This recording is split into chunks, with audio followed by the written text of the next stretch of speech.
आसियाना sun city owners welfare association चुनावी विवाद पहुंचा एसडीओ के पास, अब फैसले का इंतजार। इस संदर्भ में आज Ashiana sun city owners welfare association के vice president Saumitra Verma press से बातचीत करते हुए बोले, जो भी विपक्ष आरोप लगा रहे हैं वो सारे निराधार है। चुनाव एक बार हो चुका, पर अब जो घोटाले का आरोप लगा रहे हैं ये सारे बेकार और बेबुनियाद है। हम लोग सारे ठीक से चला रहे हैं कमेटी, अब तक किसी तरह का विकास किया नहीं इस कमेटी ने। अब हम लोग जब कर रहे हैं तो इसका कर रहा है विवाद उत्पन्न। इस संदर्भ में हम लोग जो भी फैसला देगा कोर्ट, एसडीओ, हम लोग सभी ससम्मान उसका मान लेंगे। आइए देखते हैं एक रिपोर्ट।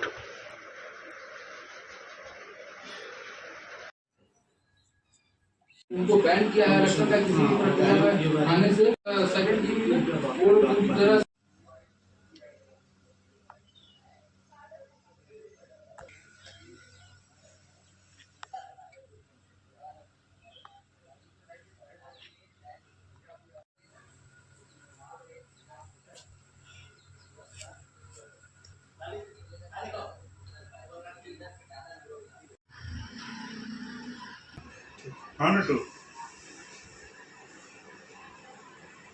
अच्छा होता है, हर साल चुनाव होता है आसियाना सन सिटी में। और इसमें क्या है कि जनरल बॉडी मीटिंग होता है, उसमें फिर चुनाव का घोषणा होता है और उसके बाद फिर उसका चुनाव का जो प्रक्रिया होता है जनरल, उसका सारा प्रोसेस फॉलो होता है। तो 16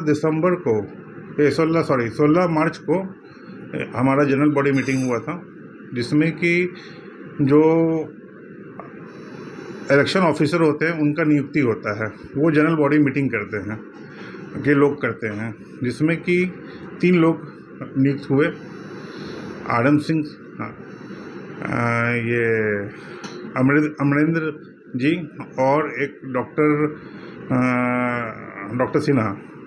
इसमें 2 लोग सक्रिय थे, एक due to his health issue और वो आउट ऑफ स्टेशन थे, वो अवेलेबल नहीं हो पाए, तो फिर अपना प्रक्रिया चालू हुआ। इसमें प्रक्रिया में ये होता है कि नॉमिनेशन फॉर्म भरा जाता है। 38 नॉमिनेशन फॉर्म शायद भरा गया है, हम अप्रॉक्स डेटा मुझे नहीं पता है, राउंड अबाउट 38 लोग भरे इसमें, जिसमें कि स्क्रूटनी हुआ, सारा चीज़ देखा गया और उसमें 13 लोग सेलेक्ट हुए और बाकी लोग रिजेक्ट हो गए। इसमें जो अपोजिशन वाले थे, सो कॉल अपोजिशन, सब तो एक ही हैं हम लोग आसियाना सन सिटी में, लेकिन फिर भी अगर जब इलेक्शन होता है तो 2 जगह हो जाते हैं लोग।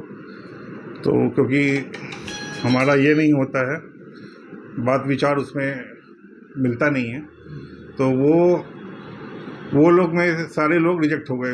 रिजेक्ट होने का कारण क्या है कि जो प्रपोजर और सेकेंडर हैं उनका ड्यूज था। ये सब इलेक्शन ऑफिसर सारा जांच पड़ताल करके ही ये सारा चीज़ किए थे। अपने मन से यहाँ पे कोई भी किसी से कोई दुश्मनी नहीं है किसी को। था जो प्रपोजर और सेकेंडर, उसमें लिखा हुआ हमारे बाईलॉज में कि जो प्रपोजर और सेकेंडर है उनका ड्यूज नहीं होना चाहिए, उनका ड्यूज क्लियर होना चाहिए।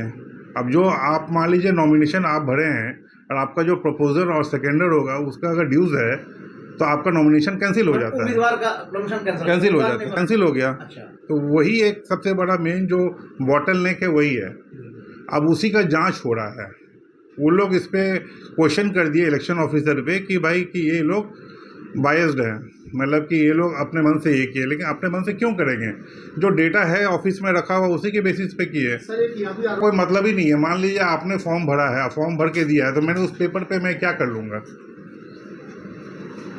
वो पेपर का मैं क्या, वहाँ पे हो सकता है कि वो लेके गए कि नहीं गए हमको पता नहीं है बात, ठीक है, क्योंकि मैं उस समय था नहीं।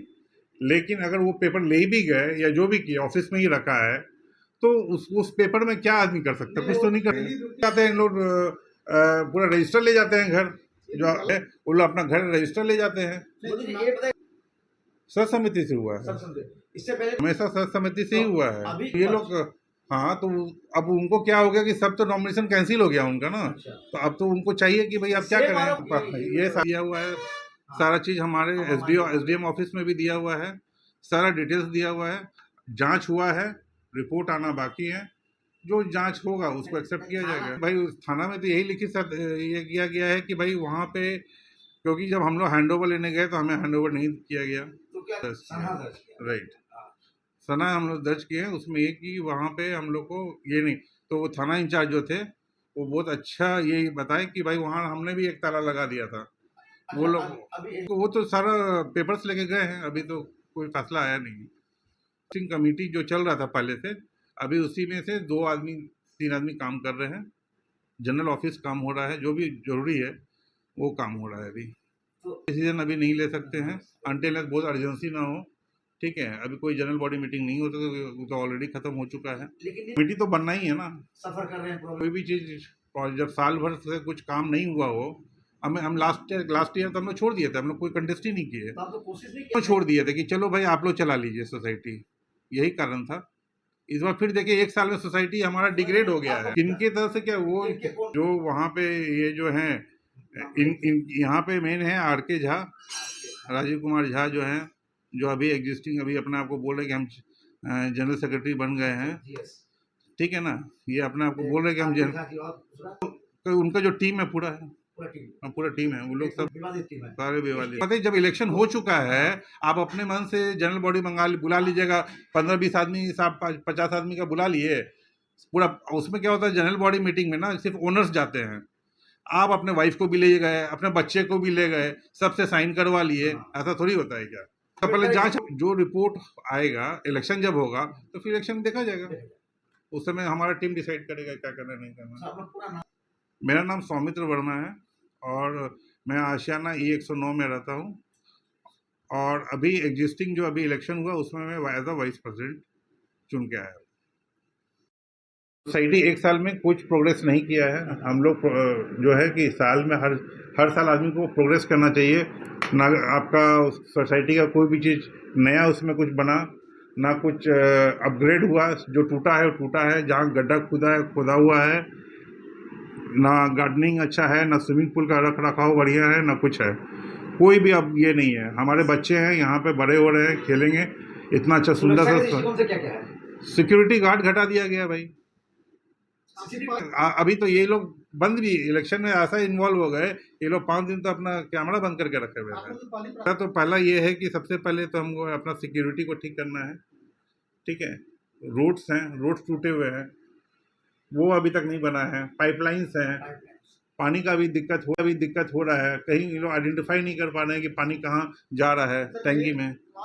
तो उसमें क्या होता है कि जो ओनर है उसको मेंटेन करना होता है। जो फ्लैट है वो फ्लैट वाले मिल के करते हैं, वहाँ का सिस्टम बना हुआ है। जो डुप्लेक्स है वो डुप्लेक्स वाले करते हैं। तो कोई प्रेशर ही नहीं डालते हैं कि भाई आपको सब जिसका मन वो कलर कर दिए। एक कोडिंग किया हुआ है, यही कलर का कोडिंग होगा। कोई हरा कर लिया, कोई पीला कर लिया, ये तो फिर बस्ती बना लिया ना, ये तो है ना। देखिए हमारे यहाँ जो बिल माफ़ करने का जो बोल रहे हैं कि बिल माफ़ कर दिया, ऐसा कोई बिल माफ़ नहीं किया गया है। इसमें क्या होता है कि जैसे जिसका मेंटेनेंस है, जैसे फ्लैट वाले का 2300 आया, 2400 आया, एग्जीक्यूटिव वाले का 2700 2800 आया।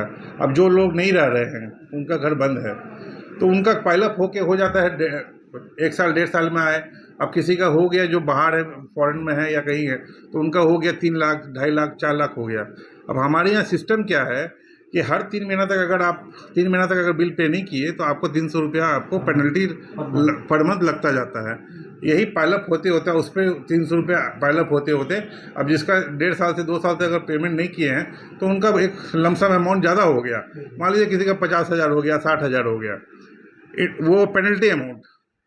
जो मूल है वो तो है ही पेनल्टी अमाउंट। अब पेनल्टी अमाउंट का क्या है कि अभी जो हमारी जब कमेटी थी, तो जो 1 टाइम पेमेंट कर रहे हैं या 2 टाइम में या 3 टाइम में पेमेंट कर दे रहे हैं, उनको हम लोग बोले कि ठीक है चलिए उसमें से आपको हम 25%, किसी में 35%, किसी में 60%, जिसका जैसा अमाउंट है उसको हम लोग पेनल्टी का जो मूलधन है वो आपको देना है, लेकिन वो सिर्फ पेनल्टी का। वो तो बैंक भी करता है, हर सोसाइटी करता है कि आप 1 टाइम पेमेंट करें, चलिए इतना हम आपको पेनल्टी माफ़ कर देते हैं। उसमें हमारा कोई ये नहीं है, वो कोई भी सूद का पैसा सोसाइटी का थोड़ी हो गया। हम लोग ओपन जिम बनाए थे, जब हमारी कमेटी थी ओपन जिम लगा था। अब ये लोग आरोप लगाए थे कि ये लोग मिसयूज़ कर रहे हैं पैसा, और ये वो पैसा जो इंटरेस्ट का पैसा आया ना, पेनल्टी माफ़ करने के बाद भी जो इंटरेस्ट का पैसा आया वही पैसा से बना है, जितना भी ओपन जिम हमारे सोसाइटी में लगा है। अब ये लोग गलत प्रोपेगेंडा फैलाते हैं तो हम लोग क्या करें इसमें? हर चुनाव में पक्ष कोई मर्ज